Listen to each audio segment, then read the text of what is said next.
This story begins not long after my husband's face turned deathly pale as he screamed, "I'm ruined." In the corporate world, my name is Riley Lawson. I am the Vice President of Operations for Heartland Provisions, a major food distribution company. But within my husband's family, I was just a daughter-in-law who needed to know her place, mind her manners, and speak with absolute deference. My title might have sounded impressive, but my actual job was acting as a shock absorber for every crisis. If a cold storage warehouse's temperature fluctuated by a few degrees, if an order was delayed, or if a delivery fleet got stuck in a traffic jam on the BQE, Brooklyn-Queens Expressway, the entire system descended into chaos. I was used to midnight phone calls, the smell of fresh ink on logistics manifests, and taking Zoom meetings standing up in the middle of a loading dock. At the office, people called me Miss Lawson, the operations powerhouse. But the moment I stepped into my apartment, I had to remind myself to think 3 times before speaking a single word. I had been married for 4 years and 2 months. My husband, Blake Sterling, was the CEO of Heartland Provisions. In public, he was impeccably sharp. His tailored Tom Ford suits never had a single wrinkle, and one charming smile from him was enough to make business partners nod in agreement. Outsiders often told me I was lucky, but only those inside the marriage knew that sometimes, even under the thickest down comforter, you could feel a freezing chill. Our marriage might have looked radiant from the outside, but inside, it was often pitch black. We lived in a luxury penthouse in Midtown Manhattan. Although we didn't live with my mother-in-law, Catherine Sterling, it didn't feel any different. She lived in a massive estate in Greenwich, Connecticut, but maintained a pied à terre just 10 minutes away from us. She used to say, "I don't like to intrude." Yet, whenever she felt like it, she would show up unannounced. She would walk into our apartment as if she owned the place. She'd go straight into our custom kitchen, open the Sub-Zero refrigerator, inspect the espresso machine, check the recycling bin, and then ask, "What are you two eating?" At first, I tried to keep my cool, thinking it was just her way of caring. But over time, I realized her concern was like a measuring tape. Everything was judged against a standard, her standard. If I ate bland food, she'd say Blake wouldn't like a boring wife. If I ate salty food, she reminded me that women needed to watch their figures. If I left early for work, she'd say a workaholic wife neglects her husband. If I came home late, she warned that the city was full of temptations for women. Her words were never outright vulgar, but every sentence was loaded with passive-aggressive jabs at my dignity. It was as if I was perpetually on the verge of making a fatal mistake. My sister-in-law, Serena, was 4 years younger than me. She visited often. Her mouth was sweet as sugar, but her words constantly put me in difficult positions. To my face, Serena would smile with fake sympathy. "I feel so bad for you, Riley. You look exhausted." But the second she turned to her mother, she would whisper, "Mom, don't you think Riley looks really haggard lately? She must be stressed. A man gets tired of coming home to a tense wife, you know?" I just stayed quiet. I understood that in this family, even a half-joking comment could blow up into a massive issue. That month, a late summer heatwave hit New York. In the mornings, when I opened the windows, the air felt thick and suffocating. I had a secret that not even my husband knew yet. I was 14 weeks pregnant. I wasn't hiding it out of selfishness. I was hiding it out of fear. Fear that Catherine would use this pregnancy as a free pass to control my life, forcing me to quit my job and demanding I move to her Greenwich estate to eat, sleep, and breathe on her schedule. And I feared something even more painful. If I shared this joyful news and Blake responded with cold indifference, it would tear a deep wound in my heart. The cold in a marriage doesn't arrive like a sudden blizzard. It creeps in slowly through small changes, like the shifting of seasons. Blake had started coming home later. Our dinners together became rare. His phone was always face down on the marble kitchen island. If a call came in, he'd step out onto the terrace to speak in hushed tones, returning with the excuse that it was a client. One day, he came home, and his suit carried the lingering, highly recognizable scent of an intense, unfamiliar woman's perfume. I asked him, half joking, "Late meeting? Or are you moonlighting as a fragrance model?" He responded casually, Female clients wear a lot of perfume. You know how it is. It sounded plausible, but the slight hesitation in his eyes made my stomach churn. Right around our anniversary, there was a massive coordination issue with our supply chain. I was running between the warehouse floor and the operations center with a tension headache throbbing behind my eyes. My assistant, Mia, handed me a bottle of room temperature water and whispered, "Breathe. Riley. Don't work yourself into the ground." I nodded. Health is everything, but in my husband's family, I wasn't allowed to look weak. That night, I left work early and prepared a lavish, full-course dinner, seared scallops, roasted asparagus, and truffle risotto. I tried to warm up our massive apartment with the smell of a home-cooked meal. Blake got home around 9:00 p.m., glanced at the dining table, and just muttered, "Ah." He ate a few courtesy bites, his eyes glued to his phone screen, as if the device was his real dinner date. Just then, the private elevator dinged.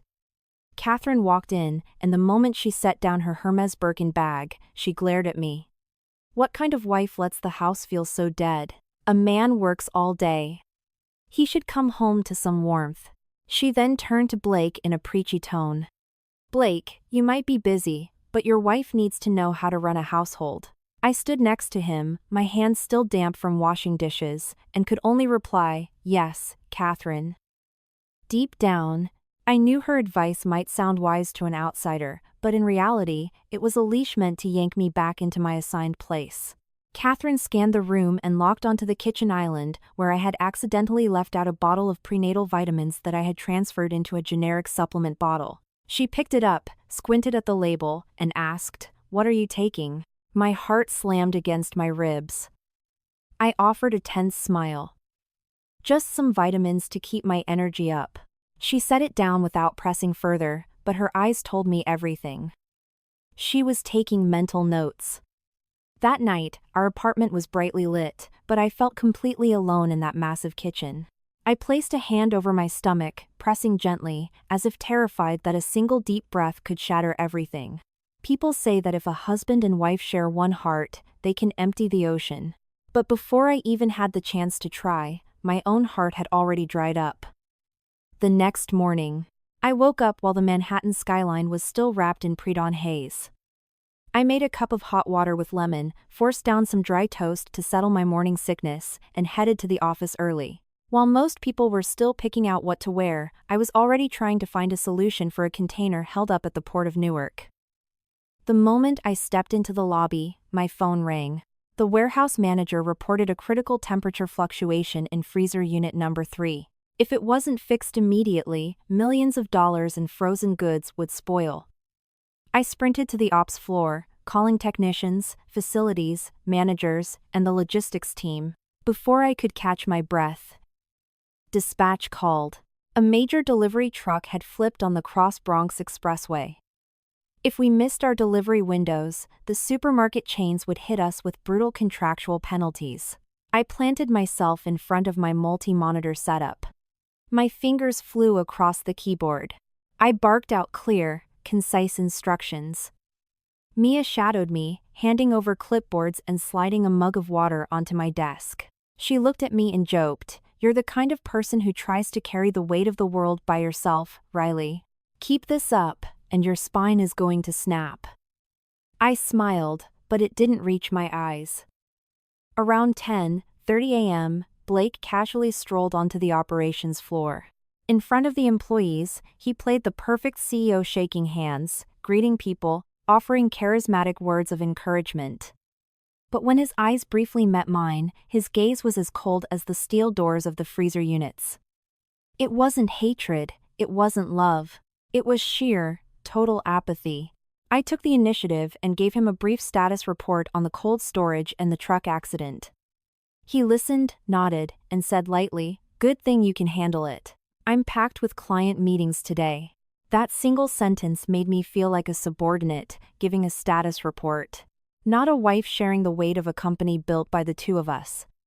Words are free, but some are so cheap they hurt. At noon, I needed to access the system to approve an emergency budget adjustment for the warehouse repairs.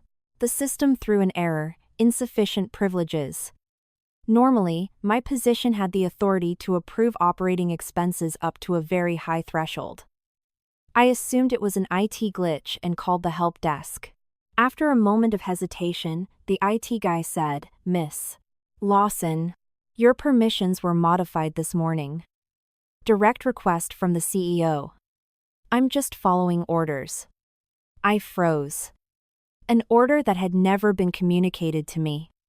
I didn't lose my temper. I simply asked him to send me an email confirming the permission change so there would be a written record. Mia looked at me, worried. "Riley, why did they revoke your access?" I didn't answer immediately. I just whispered, "Everything needs to be in black and white." Saying it out loud, I realized I was teaching myself to survive with a cold, calculating mind. During lunch, Mia pulled me into the emergency stairwell. She whispered, "Riley, earlier, I went up to the executive floor for some files. I heard Blake talking to his new secretary. He told her, 'Keep this completely off the books. Make sure nobody sees the process.'" It gave me a really bad feeling. I asked, "What's the new secretary's name?" "Julia Sands. She seems very quiet. Speaks really softly." I nodded, keeping my face deadpan. In this corporate world, you can know a person's face, but never their heart. Someone's true nature isn't in the softness of their voice, but in what they hide behind their back. That afternoon, I had to drive out to our New Jersey facility. The traffic was a nightmare. Cars were bumper to bumper, horns blared endlessly. I stared at the gridlock and suddenly felt like I was looking at my own life. Everyone trying to move forward, but always blocked by anonymous, suffocating congestion. Back at the office in the late afternoon, I received a message from an unknown number asking for my schedule for the week.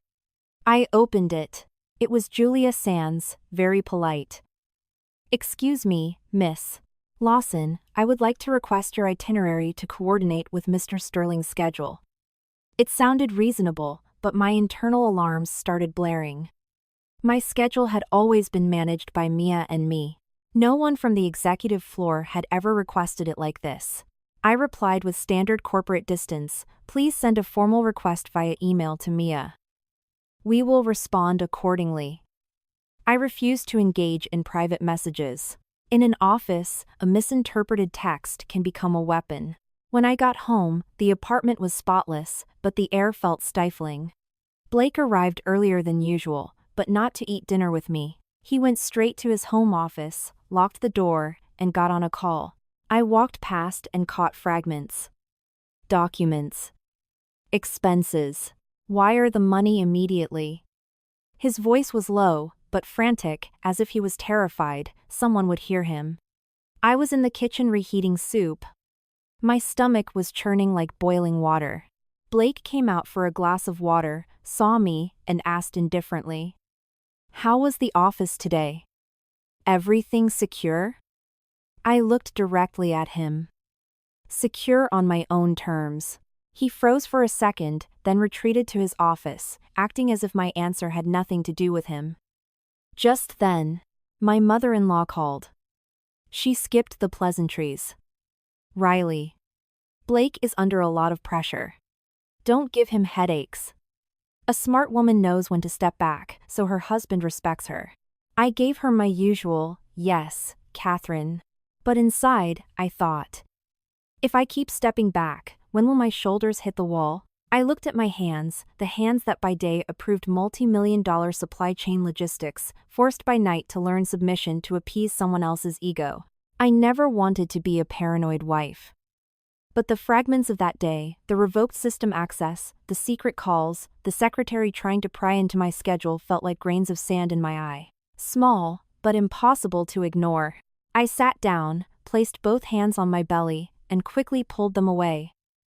As if afraid of giving away my own secret. When a man starts hiding things, it means he's paving an exit route for himself, leaving his wife alone in a maze of questions. Our anniversary fell on a crisp New York morning, but the wind howling against the skyscraper windows sounded mournful. I woke up earlier than usual, not out of excitement, but because the 1-4-week morning sickness hit me hard. I managed to eat a few bites of plain oatmeal and drink some ginger tea to settle my stomach. Blake walked out of the walk-in closet in a flawless Tom Ford dress shirt. He checked his Rolex while buttoning his cuffs and said, "I'm heading out. Back-to-back meetings all day." I stood by the kitchen island and asked quietly, "Are you coming home for dinner?" He didn't look up. "We'll see. We'll see." Two incredibly light words that dropped like lead weights on my chest. I got dressed for work, packing some saltines in case the nausea returned. Mia met me by the elevators at the office. Seeing how pale I was, she immediately handed me a thermos of homemade ginger broth. "Drink this, Riley. It'll help." Small acts of kindness like that sometimes make you want to cry, simply because they arrive exactly when you need them most. The second I hit the ops floor, I was buried under approvals, replacement inventory manifests, the New Jersey facility demanding more trucks, and the freezer unit needing a complete sensor overhaul. I tackled them one by one. My mind was tight as a piano wire. Around 10:30 a.m., my phone buzzed. A text from Blake. "Happy anniversary. I'm stuck in board meetings, but I didn't forget. I ordered you something high-end and nutritious. Eat it to keep your strength up." I read it 3 times. In 4 years, he rarely bothered with small romantic gestures. I wasn't obsessed with gifts, but this sudden shower of attention felt like a sunny sky suddenly turning black with storm clouds. When something seems too good to be true, it usually is. Before I could reply, reception called. "Miss Lawson, you have a delivery." I went down to the lobby and saw Julia Sands standing near the front desk, clutching a stack of files. She smiled softly. "Miss Lawson, here to pick up your delivery?" I gave her a curt nod. A courier handed me a heavy, luxury thermal container from a 3-Michelin-star restaurant. The label on the pristine paper bag was clear, lobster bisque with gold leaf. Just reading the words made my stomach turn. For a pregnant woman suffering from morning sickness, the thought of a creamy, heavy, pungent seafood dish was enough to make my throat burn. I carried the container to my office and set it on my desk, trying to act normal. Mia saw it and her eyes lit up. "Wow, Mr. Sterling is so thoughtful." I gave a bitter smile. "Yeah." I cracked the lid open just a fraction. Thick steam billowed out. The smell of heavy cream, concentrated lobster stock, and truffle oil hit me like a physical punch. Before I could even look at it, my eyes filled with tears, and my throat closed up. I slammed the lid shut and sprinted to the executive restroom. I gripped the marble sink, dry heaving until my knees shook. Tears streamed down my face not from physical pain, but from a crushing sense of helplessness. I felt like a puppet on strings, forced to smile while I was suffocating. I washed my face, dried off, and took a deep breath. In the mirror, I looked like a ghost. I tried to calm down. A straight tree doesn't fear the storm, but even a straight tree feels the cold when the wind is toxic. Mia asked, concerned. "Reflux?" I nodded slowly. "I'm just really sensitive to smells today." She opened her mouth to ask something else, but I shook my head. I wasn't ready for anyone to know about the pregnancy, especially if the gossip reached my in-laws distorted. I stared at the thermal container on my desk. If I threw it away, someone would see, and I'd be labeled a spoiled, ungrateful executive's wife. If I put it in the communal fridge, the smell would leak out, and I'd have to explain why I wasn't eating my husband's expensive gift. I chose the safest route. I locked it inside my personal filing cabinet. Sometimes, silence is the only way to dodge a bullet. Especially when you don't know who's pulling the trigger. Around 11:00 a.m., Blake called.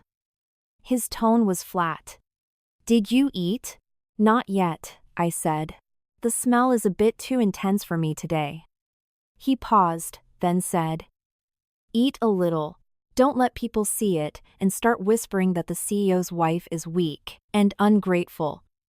Hearing that broke my heart. He cared more about optics than my physical well-being, the classic Sterling family protocol. I hung up and went back to my documents, but a small thorn had lodged in my mind. Not because the soup was expensive, but because of the specific way he chose our anniversary to take care of me and his obsession with what people would say. I was nothing more than a PR asset to him. Late in the morning, I opened my filing cabinet to grab a document and temporarily place the thermal container on my desk. It sat there like an unopened gift, but also like an unanswered threat. At exactly 11:15 a.m., Mia cracked open my office door, her face rigid. She whispered, "Riley, your mother-in-law just stepped off the elevator." My hand froze. In a corporate office, some rumors breeze in gently, but they are enough to give you goosebumps. Authoritative click-clack of expensive heels echoed down the hallway. Catherine appeared exactly as she always did, unannounced, uninvited, and unapologetic. She wore a tailored tweed Chanel suit, her hair perfectly blown out, a Hermes Kelly bag draped over her arm. Her eyes scanned the operations floor. She didn't look for signs or ask for directions. She walked through as if her name was on the building. Julia Sands followed a half-step behind her, hugging a stack of folders. The new secretary looked at me with a polite, empty smile. "Miss Lawson, Mrs. Sterling is here to see you." I stood up, keeping my voice steady. "Good morning, Catherine. What brings you to the office?" She didn't answer immediately. She walked straight in, her eyes locking onto my desk right where the thermal container was sitting. Bad luck never comes alone. As the saying goes, my only mistake was leaving it out for 2 minutes. She offered a mocking smirk. "Oh, look at this. The CEO has 100 fires to put out, and he still finds time to order gourmet food for his wife. It must be wonderful to be you." Hearing her tone, my mouth went dry. I answered quietly. "Yes, Blake ordered it." She reached out and tapped the lid as if inspecting evidence. "Have you eaten it?" I kept it brief. "I'm a bit sensitive to smells today, so I'm saving it for later." She cut me off. Her tone was sharp, but refined, the kind of insult thrown at country club volume. Sensitive to this, sensitive to that. Women today are too delicate. People will look at you and think our family doesn't know how to take care of our daughter-in-law, leaving you looking so sickly. I felt the stares from the glass walls of my office. Employees were intentionally walking slower. Anything involving the CEO's mother was front-page news. I maintained my professional smile. "I'm perfectly fine, Catherine. Please don't worry about me." Catherine dropped her Kelly bag onto the guest chair, marched around my desk, pulled out my ergonomic chair, and sat in it. Her sheer audacity took my breath away. She jutted her chin toward the container. "Open it and eat it right now. How dare you waste such expensive, nutritious food? Your husband treats you like a queen, and you act like a spoiled brat." I stood beside her, my hands clenched into fists behind my back. I knew that if I flat out refused, she would brand me a defiant, disrespectful brat. If I stayed quiet, she would escalate. I took a deep breath, trying to keep my voice from shaking. "Catherine, I really can't stomach anything that heavy right now. Please." She interrupted me. "Please what? Are you afraid of getting fat, or are you just starving yourself to make my son look bad?" My face burned. I realized she wasn't there for the food. She was there to humiliate me in public and assert her dominance. "I don't mean that at all, Catherine." She glared at me, suddenly grabbed the container, and popped the lid off. The steam hit the air. Heavy lobster cream and truffle. My stomach violently churned. I turned my head away. She let out a dry laugh. "Look at you. So weak." When I was pregnant with Blake, I was still hosting galas and managing the estate. No coddling. She picked up the plastic spoon, scooped up some bisque, and shoved it toward my mouth. "Eat. I am going to sit right here until you do." In that moment, I knew this was subjugation. I looked at the spoon, looked at her cold eyes, and caught a glimpse of Mia standing on the other side of the glass, wide-eyed with panic. I couldn't throw up here. I couldn't become the laughingstock of the office. I gently pushed her wrist down. My voice was low, but absolute. Catherine, I am asking you to stop. I cannot eat it. She slammed the spoon down on the desk, the plastic cracking on impact. Shameful. A thoughtful husband and an ungrateful wife. If I let this continue, the narrative would be set in stone. So, I took the most passive-aggressive route available. With the perfectly polite tone of a submissive daughter-in-law, I said, "Then you should eat it, Catherine, so it doesn't go to waste. After all, it's very nutritious." Catherine froze for a second. Then, as if she had just won a chess match, she pulled the container toward herself. That's better. Good food shouldn't be wasted on those who don't appreciate it. And she actually ate it. Sitting in my chair, at my desk, in the middle of my operations floor. Between bites, she delivered a masterclass in psychological warfare, loud enough for the cubicles outside to hear. If Blake had married someone who knew how to run a household, his life would be so much easier. It's never good when a woman goes corporate at night. It makes the man look small. We are a prominent family. A daughter-in-law needs to know how to protect her husband's image. I stood beside her like a shadow.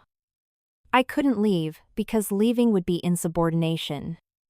I couldn't argue, because arguing would be deemed hysterical. I just watched the clock, looked at my monitors, and regulated my breathing. Mia slipped in quietly, placed a glass of ice water on the desk for Catherine, and vanished like a ghost. Catherine practically finished the bisque, dabbed her mouth with a napkin, stood up, and grabbed her bag.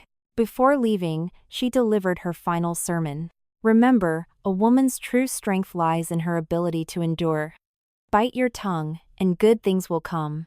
Keep acting stubborn, and the world will laugh at you. With that, she spun on her heels and marched out. Julia Sands followed her, still smiling softly, but her eyes slid toward the empty soup container as if confirming a target had been neutralized. The office door clicked shut. For 10 seconds, absolute silence fell over the ops floor. Mia looked at me, wanted to speak, but stopped. I leaned over and picked up the container. My hands were shaking slightly. I wasn't crying. I just felt like something very deep inside my chest had been violently ripped out. It wasn't the soup. It was my dignity. I pulled my chair forward. No, wait. Someone else had just sat in it to teach me a lesson. I sat down, clicked my mouse, and reopened the logistics spreadsheet. The cursor blinked. The supply chain doesn't stop for anyone's bruised ego. But right then, a very clear thought wrote itself into my mind. Sometimes a gift isn't given out of love, it's given to force you to submit. I had barely settled into the chair, my eyes still scanning shipping manifests, when a terrifying sound erupted in the hallway. Fast, frantic footsteps, not the usual corporate hustle, but a panicked sprint. Then, a heavy thud against the drywall. I bolted upright, my heart hammering against my ribs. Mia was the first to react, yanking my office door open. The color drained from her face, her lips trembled. Riley. It's Blake's mother. Instinct took over. I sprinted into the hallway. The normally pristine, minimalist corridor had turned into a scene of absolute chaos. Catherine was slumped against the wall. One hand clutched her stomach, the other was braced against the carpeted floor. Her entire body convulsed with violent tremors, as if something was actively tearing her apart from the inside. Sweat poured down her forehead, ruining her perfect blowout. The horrific sound of violent, agonizing dry heaving bounced off the glass walls. An HR coordinator nearby was frantically waving paper towels, too terrified to touch her. A security guard came running down the hall, shouting into his radio. I looked at the floor.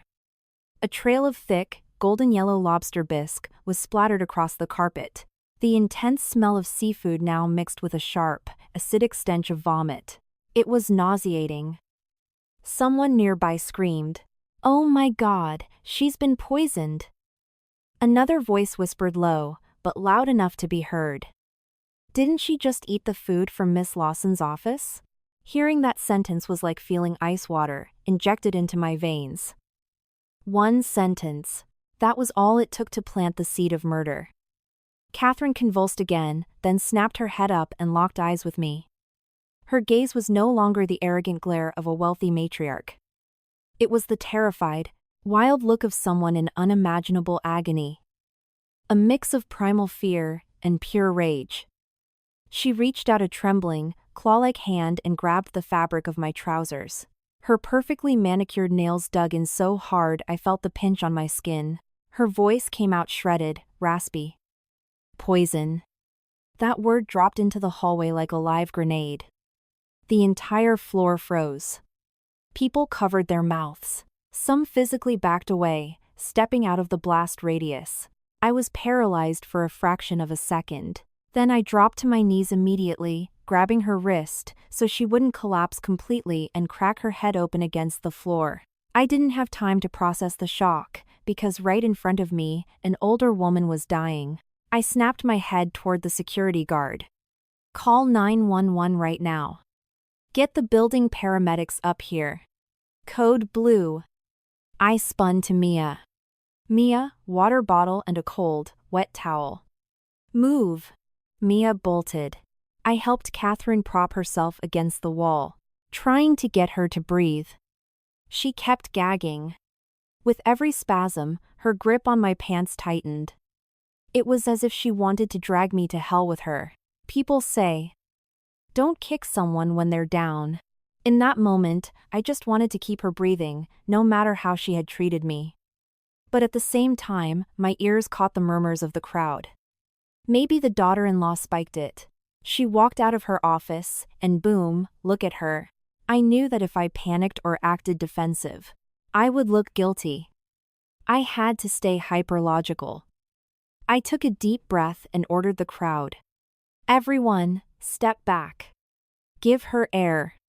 If you have a mask, put it on and clear the hallway. My authoritative tone snapped a few out of their shock. They backed away, but their eyes remained fixed on me. Officially, I was the prime suspect. Minutes later, the wail of sirens pierced the Manhattan air. Paramedics rushed off the elevator with a stretcher and trauma kits. They started firing off questions. Medical history? What did she ingest? Seafood allergy? Before I could answer, Catherine suffered another seizure, her face going completely stark white as she vomited a frothy liquid. The medics immediately placed an oxygen mask over her face and started checking her vitals. One of the EMTs looked at the mess on the floor and asked harshly, "Who gave her this?" "She ate it 10 minutes ago in my office," I said, keeping my voice absolutely clinical. I didn't say who ordered it. I didn't say I was forced. I knew that in a crisis, every word is recorded. Speak only in facts. Mia returned with the towel. She crouched next to me and whispered, her voice shaking, "Riley, you need to document the timeline. When did she arrive? When did she eat? When did she collapse? We need a record." I looked at Mia. In the middle of that nightmare, her corporate instincts pulled me back from the ledge. I pulled out my phone, opened the Notes app. My thumbs were shaking. But I typed furiously, 11:02 a.m., Catherine enters ops floor. 11:11 a.m., Catherine leaves my office. 11:15 a.m., commotion in the hallway. Collapse. 11:17 a.m., 911 called. 11:22 a.m., paramedics arrive. I wasn't being cold, I was building a shield. Because if this story got twisted even a fraction, my life was over. The paramedics loaded Catherine onto the stretcher. She was still gripping my pant leg, refusing to let go. The lead EMT looked at me. "A family member needs to ride in the ambulance." I hesitated. If I went, I'd be trapped in a confined space as the prime suspect. If I stayed, I'd be the heartless, murderous daughter-in-law. I swallowed hard. My throat felt like sandpaper. I remembered Catherine's words, "A woman's true strength lies in her ability to endure." But this wasn't about enduring. This was the brutal calculus of survival. I turned to Mia. "Stay here. Lock my office. Lock the filing cabinets. Do not let anyone touch my desk or the trash cans. If anyone asks, I am with the ambulance. Mia nodded, her eyes bloodshot. I walked alongside the stretcher, toward the freight elevator. When the doors closed, I could feel the weight of 50 stairs burning a hole in my back. The back of the ambulance smelled intensely of rubbing alcohol and sterile plastic. Catherine lay twitching weakly under the oxygen mask. The medic sitting across from me worked frantically. Does she have pre-existing conditions? Hypertension? Diabetes? Seafood allergy? I swallowed. No known conditions that I'm aware of. Sometimes she complains of acid reflux. I've never heard of a seafood allergy. The medic nodded, his face grim. She's tachycardic. Blood pressure is bottoming out, severe dehydration from the vomiting. I'm calling in a trauma alert. Hearing that her blood pressure was crashing made my pulse skyrocket. Despite everything, I didn't want her to die. I pulled out my phone and called Blake. Once, twice. He answered on the third ring. His voice was smooth, relaxed, the voice of a man sitting in a climate-controlled boardroom. What's up? I forced my voice into a flat, operational cadence. Blake, Catherine is in an ambulance. She ate the bisque you had delivered to my office. She collapsed in the hallway. We're en route to Mount Sinai. Absolute silence. Then, he exploded. Are you trying to kill my mother? I stopped breathing. His reaction wasn't shock. It wasn't, oh my God, is she okay? It was an immediate, calculated accusation. It was the reaction of a man who already knew there was something lethal inside that highly nutritious gift. He immediately lowered his voice, awkwardly shifting gears. I mean, what if she's allergic? Why the hell would you feed people random food? I stared at my shaking hands. I didn't feed her. She bullied me into letting her eat it. I asked quietly, where are you? Can you get to the hospital? I'm in the middle of a board meeting, he snapped. You handle her. We'll talk later. Before I could process that, he dropped his voice to a cruel, authoritative whisper. And you're pregnant. Don't you dare go running your mouth to the cops. Don't make a scene, do you understand me? Hearing the word pregnant, I felt like a bucket of ice water had been dumped over my head. I had never told him. I had hidden it so well that even Mia only suspected it. And yet, he knew, and he stated it with chilling casualness. I dug my nails into my palms to stay grounded. Over the steady beep beep beep of the heart monitor, I responded with a completely deadpan tone. What are you talking about? I never told you that. He paused, realizing he had slipped up. I just know. Don't ask questions about the soup. Do not mention it to anyone. Remember that. Click. I froze. My ears were ringing. An old phrase echoed in my mind, a guilty mind betrays itself. If he was innocent, why was he demanding a cover-up about the soup? If it was just food poisoning, why did he react like he already knew the outcome? I opened my notes app and typed, 11:28 a.m., phone call with Blake. Accuses me of harming his mother. Knows about the pregnancy. Orders me to stay silent about the soup. I documented it like an incident report. My life no longer afforded me the luxury of relying on memory. The ambulance skidded into the Mount Sinai ER bay. Neon lights reflected off the wet pavement. Doctors and nurses swarmed the stretcher. I stood to the side, listening to the medical jargon, terrified but grateful for their clinical efficiency. Catherine was rushed into the trauma bay. I stayed in the hallway, my hands freezing. An attending physician walked out. Are you family? Daughter-in-law. His words were brief and sharp. The patient is presenting with acute toxicity, severe muscle spasms, and unusual internal hemorrhaging. This isn't common food poisoning. We are running toxicology screens. And by protocol, we will be notifying the NYPD because we suspect a synthetic chemical agent. My vision blurred for a second. I didn't ask what agent, because I was terrified of the answer. Is she going to live? We are stabilizing her, but it's touch and go. I need you to cooperate fully regarding the timeline and exactly what she ingested. I nodded. Maintain your composure. Pressure turns coal into diamonds, but it also grinds weak stones to dust. I couldn't afford to break. I sat down in a hard plastic chair, my back pressed against the cold wall. I placed a hand over my belly, not out of fear of being discovered, but out of a desperate need to protect. If Blake was right, if that soup had been tampered with, it was never meant for his mother. It was meant for me. I stared at the call log on my phone.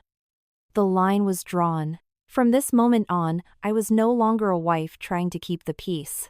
I was a woman fighting for her life, her sanity, and her unborn child, armed with timestamps and an ironclad paper trail. The ER waiting room smelled of industrial bleach, latex, and the quiet desperation of people waiting for bad news. I sat completely rigid, my hands numb. My phone buzzed nonstop, unknown numbers, corporate extensions, family group chats. I didn't answer a single one. One misplaced word could be twisted into a confession.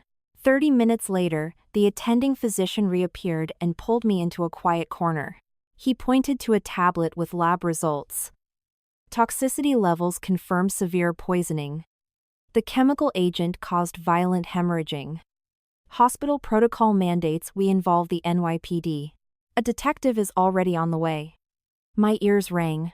I didn't ask for specifics, I just needed the immediate reality. Is she stable? Critical, but guarded in the ICU. We're monitoring her closely. I nodded. A massive weight settled on my chest. Keeping the peace was my mantra as a daughter-in-law, but in a hospital, peace was no longer an option. Now, we were operating under legal protocols. When I returned to the main hallway, Blake burst through the sliding ER doors. His suit was still perfectly tailored, his hair flawlessly styled. That pristine appearance chilled my blood. It was the look of a man who had prepared his face for war. Serena trailed right behind him, her eyes puffy and red, but her mouth working faster than her tears. "Oh my God, Riley, how could this happen?" she wailed. Blake blew right past her and marched straight up to me. He didn't ask if I was okay, he glared at me like an interrogator. What did my mother eat? I answered clinically, stating only facts. She ate the lobster bisque you had delivered to my office this morning. Blake's eyes darkened. He clenched his jaw, then turned to Serena as if securing his witness. See? I told you. If you let people eat random garbage, who takes the fall? The phrase "let people eat" suffocated me. I wasn't a toddler being scolded, but I kept my voice completely leveled. Blake. I didn't feed it to her. She ate it of her own free will. There were witnesses on the floor. Serena immediately jumped in, playing the weeping victim. Riley, you're just trying to wash your hands of this. Mom ate in your office, from your food container, and now she's in a coma. Claiming there are witnesses just makes it look like you're planning a cover-up. I stared dead at Serena. I knew her game. She didn't need to scream, she just needed to assassinate my character. I spoke slowly, placing every word carefully. Serena. Think carefully before you speak. You are actively defaming me in front of a police officer. If you have proof, present it. If not, stop talking. Serena flinched, but Blake stepped in, lowering his voice to a menacing growl. Don't use that corporate HR tone on me. You received the food. You held on to it. You are implicated. You are implicated. He was actively stripping me of my status as his wife to paint a target on my back. I looked him dead in the eyes. For the first time, I felt not a single drop of affection for the man standing in front of me. Right now, I am the family member acting as the emergency contact. I will cooperate fully with the authorities, but do not project your liabilities onto me. Blake flinched, unused to me holding my ground. Serena let out a dramatic gasp, prepping for a full meltdown to draw an audience. Just then, a nurse walked over. family of Catherine Sterling? The detective needs to speak with you. We were led into a small consultation room. A man in a cheap suit, but with the sharp posture of a veteran cop, stood waiting. He flashed a badge. Detective Arthur Walsh, NYPD. I need to establish a timeline, the chain of custody of the food, and who ingested what. His voice wasn't aggressive, but it carried the weight of the law. I reminded myself. Honesty is the best policy, but it must be delivered with chronological precision. Walsh looked at us. Who ordered the food? Blake responded instantly, his voice slightly higher pitched than normal. I ordered it, but I sent it to my wife. She was the one who gave it to my mother. A shiver ran down my spine. She was the one. He was throwing me to the wolves with absolute ease. I didn't argue. I waited my turn, then spoke with crystal clarity. Detective, I want to state the exact timeline. I received the container in the lobby. I didn't eat it because I had morning sickness. At approximately 11:00 a.m., my mother-in-law entered my office, saw the container, and pressured me to eat it. I refused. She took it and consumed it on her own, sitting at my desk. She then left the office and collapsed in the hallway. Walsh scrutinized me. When you say she pressured you, were there witnesses? My assistant, Mia, and several employees outside the glass walls. Blake scoffed. Her assistant. Sure, her lackey will lie for her. I didn't even look at him. I kept my eyes on the detective. The office has security cameras in the hallways and elevators. A subpoena will secure the footage. I am only stating what can be verified. Walsh nodded, taking notes. He asked a few more questions about Catherine's health and the immediate aftermath. I answered concisely. I knew the rule, the more you talk, the more surface area you give them to attack you. Serena, dabbing her eyes with a tissue, chimed in. Detective, my sister-in-law is the VP of operations. She knows all about protocols and loopholes. It terrifies me that she might know how to cover her tracks. I finally turned to Serena. I didn't smile. Serena, you are actively defaming me to a police officer. If you have evidence, present it. If not, stop talking. Serena shrank back. But Blake cut in. Defaming you? My mother is lying in a hospital bed. My eyes stung. I was terrified for Catherine too, despite everything. But in their mouths, I was the villain. I looked back at Walsh. Detective, I am fully willing to cooperate. Please document my statement and the timeline. I only ask that you rely on verifiable evidence. Walsh closed his notepad. We follow the evidence, ma'am. Nobody is jumping to conclusions here. The interrogation ended when a nurse announced that Catherine was out of immediate danger, but deeply sedated in the ICU. We stood in front of the glass window. Catherine lay connected to a ventilator, IV lines branching across her arms like spiderwebs. I thought my heart would soften, but then her eyelids fluttered open. She saw me through the glass. Her gaze was pure venom. She weakly raised a trembling finger. She pointed directly at me and mouthed a single word to Blake. Blake leaned into the intercom. Mom, what are you saying? Catherine's raspy voice barely breached the speaker, but it hit like a tombstone. She poisoned me. It was then I understood that it doesn't take a weapon to destroy someone. A frail, dying woman pointing a finger from a hospital bed was enough to make the world believe I was a monster. I didn't scream. I didn't cry. I didn't beg for my innocence. I pulled out my phone, opened the Notes app, and looked at Detective Walsh, who had just stepped up behind us. Detective, I want to reiterate my request for a formal warrant to immediately obtain the security footage from my office. I want the truth handled strictly by procedure. I dropped my phone into my bag and stood tall. My reputation was being dragged through the mud at Mount Sinai, but I knew that if I broke down in tears, I would fall right into the trap they were setting for me. The next morning, the heat wave broke, leaving a humid, suffocating blanket over the city. I woke up at dawn, made ginger tea, and forced myself to drink it. I had barely slept, haunted not by hospital monitors, but by how easily people can execute you with a single sentence. I looked in the mirror. My eyes were swollen, my lips pale. One misstep, I told myself, and they will bury you. I arrived at corporate headquarters exactly on time, not a minute late. If I arrived late, they'd say I was scheming. Stepping off the elevator, the atmosphere was suffocating. People averted their eyes.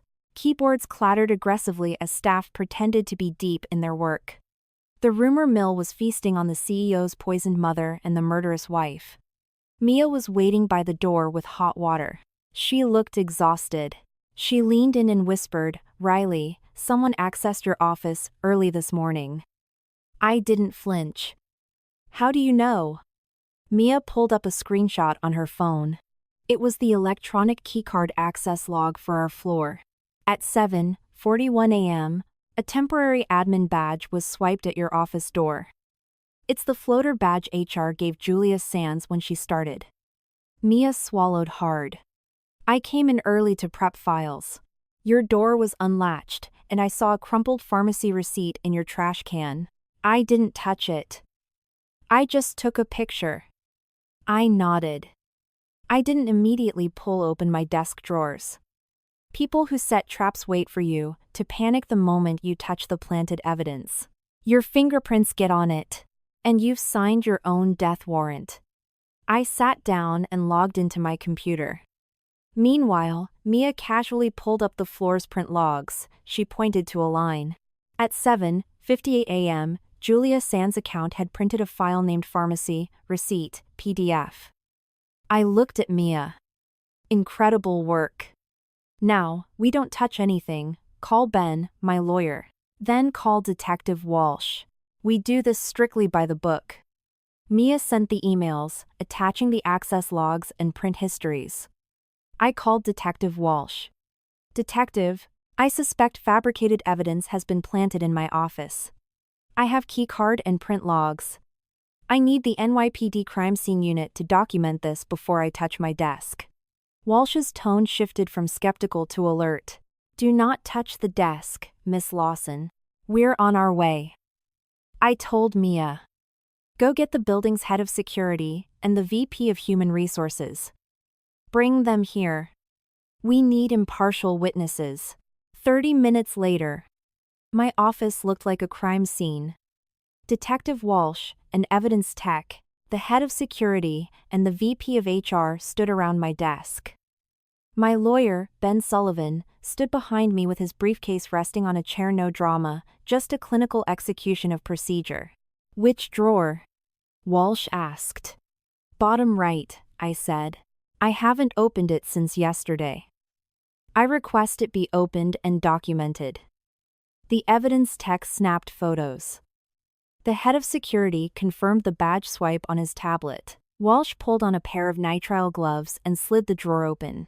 Tucked under a stack of logistics manifests was a small plastic baggie containing an unmarked blister pack of pills and a crumpled receipt from a shady pharmacy in Queens.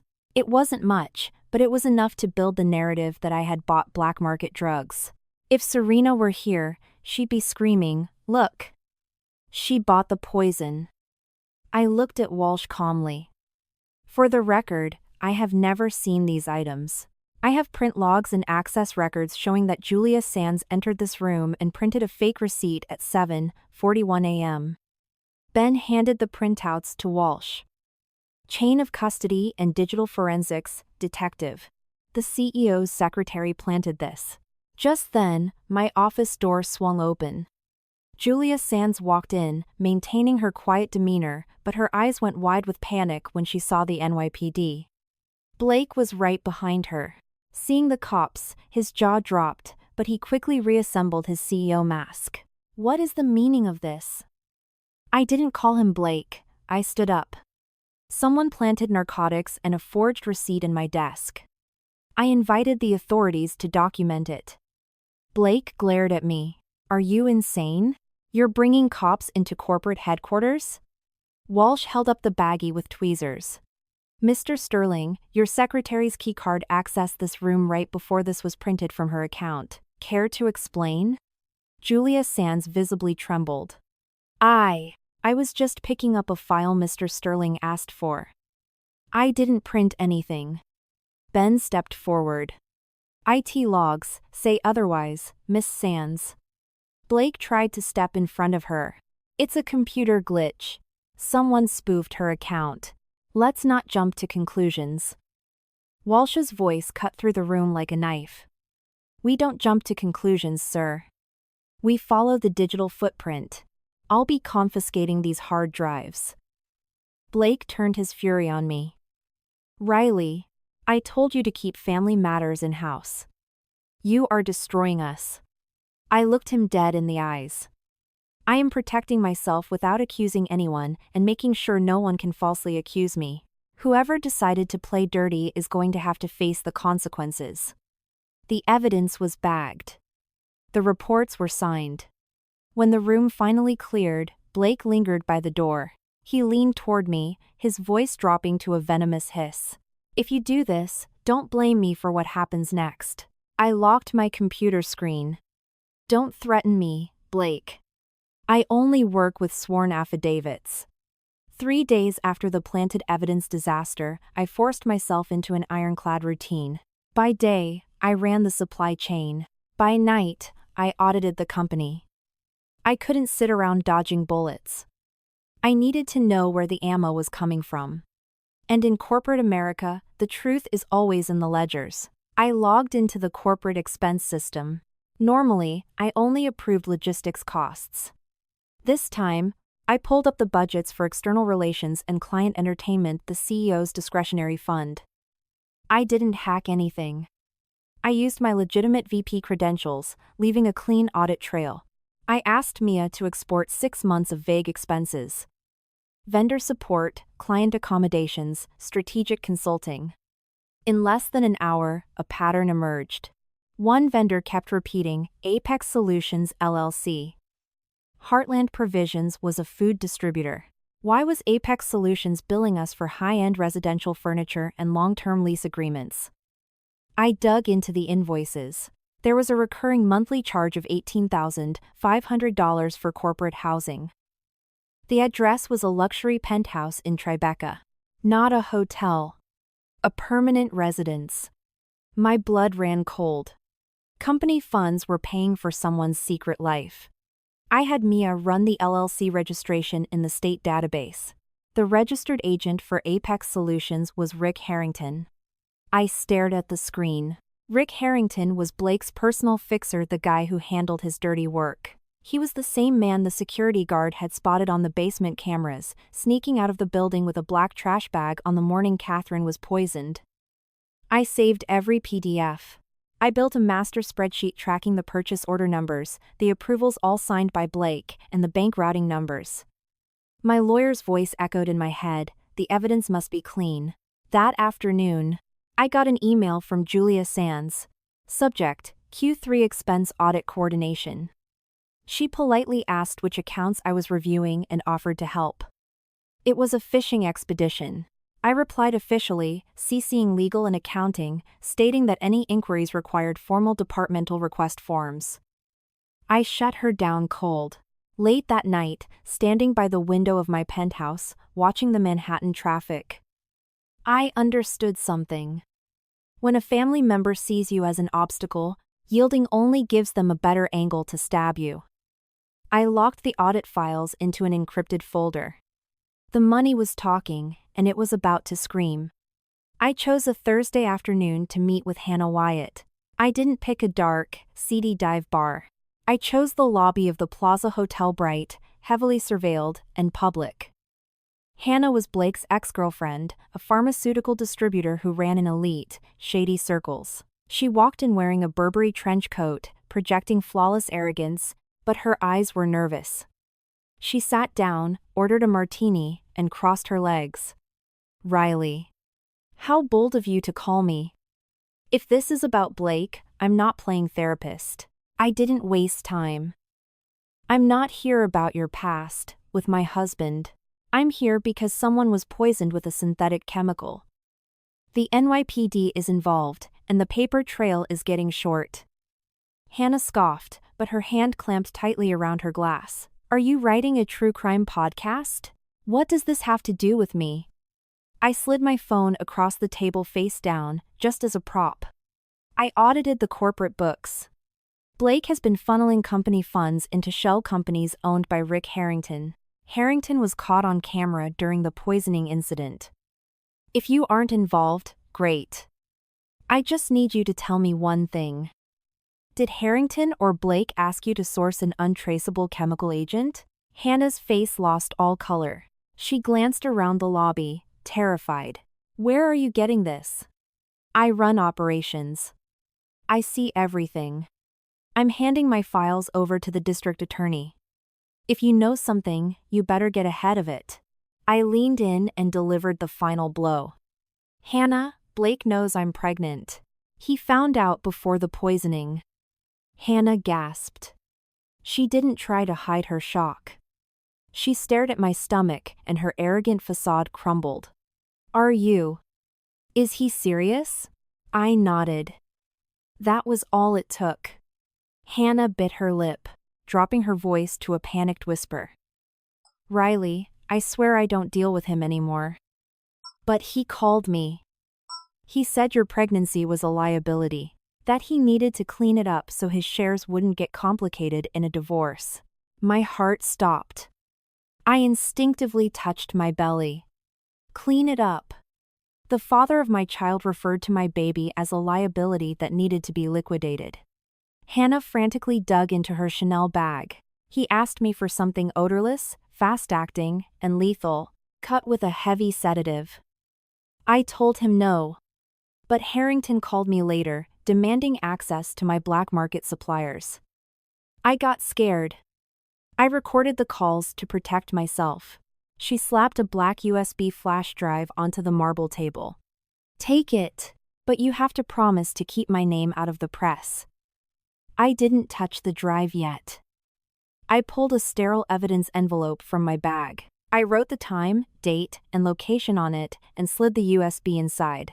I signed over the seal and made her sign it too. I don't make promises, I said coldly. I submit evidence with a chain of custody. If you want immunity, call a lawyer.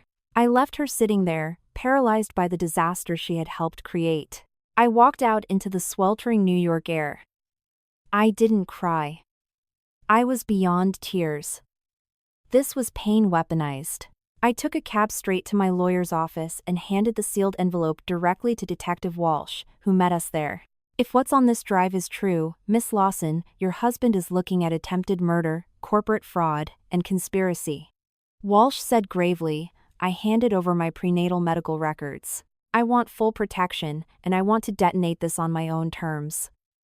An emergency board of directors meeting was called on a Monday. The agenda: a $12 million expansion project for our Midwest warehouses. Blake had rushed the proposal. Looking at the numbers, I knew exactly what it was: a massive cash grab to liquidate corporate assets before the NYPD backed him into a corner. Mia stood outside the boardroom. I walked in carrying a single, thin manila folder. The board members, mostly older, wealthy men, nodded at me. Blake stood at the head of the mahogany table, impeccably sharp, projecting total control. He pitched the $12 million expansion flawlessly. This is our chance to dominate the logistics grid. We need to vote today to lock in the contractors. When he finished, he smiled. Any questions before we vote? I stood up. The room went dead silent. I have a statement, I said clearly, and I want the corporate secretary to record it verbatim in the minutes. Blake's smile vanished. Riley, this is an executive board meeting, not the place for your personal grievances. I ignored him and addressed the board. As vice president of operations and a voting shareholder, I am officially flagging this project as a high-risk vehicle for corporate embezzlement. Murmurs erupted. A senior board member frowned. That is a massive accusation, Miss Lawson. Where is your proof? I opened my folder. I didn't yell. I just read the data. Over the past 6 months, $18,500 a month has been diverted from external relations to lease a luxury Tribeca penthouse for Apex Solutions LLC, a shell company owned by Rick Harrington, Mr. Sterling's personal associate. Furthermore, this $12 million expansion lists Apex as the primary consulting contractor, with a 40% upfront cash disbursement. The board members turned to Blake, their expressions hardening. Blake slammed his hand on the table. "This is absurd. You're having a mental breakdown over my mother's health. Your mother was poisoned with a chemical sourced by Rick Harrington, paid for with these exact corporate funds." My voice bounced off the glass walls. "The NYPD has the financial ledgers, the security footage of Harrington fleeing the building, and audio recordings of you ordering the toxin." Julia Sands, sitting in the corner taking minutes, dropped her pen. She looked ready to pass out. "Shut up," Blake roared, his CEO mask completely shattered. "You don't know what you're talking about." Right at that moment, the heavy oak doors of the boardroom swung open. Detective Walsh walked in, flanked by 3 uniformed NYPD officers and federal financial regulators. The room froze. "Blake Sterling," Walsh's voice boomed. "You are under arrest for conspiracy to commit murder, corporate embezzlement, and tampering with evidence." Blake went white. He looked at the board, searching for an ally. Everyone averted their eyes.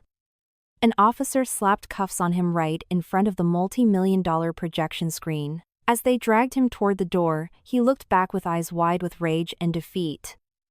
I didn't look away. I simply closed my manila folder and sat back down.